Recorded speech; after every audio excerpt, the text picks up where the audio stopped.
And I mean, you've worked across a number of industries within your career, Fred. What would you say? How does Treasury differ between those industries, and what Treasury is sort of focused on? Yeah, I would say it really doesn't differ.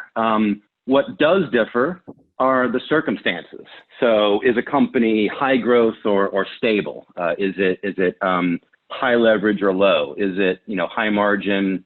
What's the size, the scope, the scale of operations? Is it centralized or decentralized? And kind of where is it on its own evolutionary journey? I mean, these are all variables in the grand scheme of things. And if you think of that as like one giant algorithm, the rules of optimizing that algorithm really are the same. I mean, it's the same principles of managing liquidity, managing risk, managing funding, managing operations.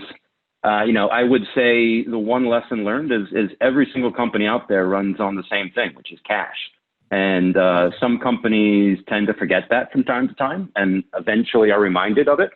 But ultimately, that's what Treasury is about. And that's a constant across everything.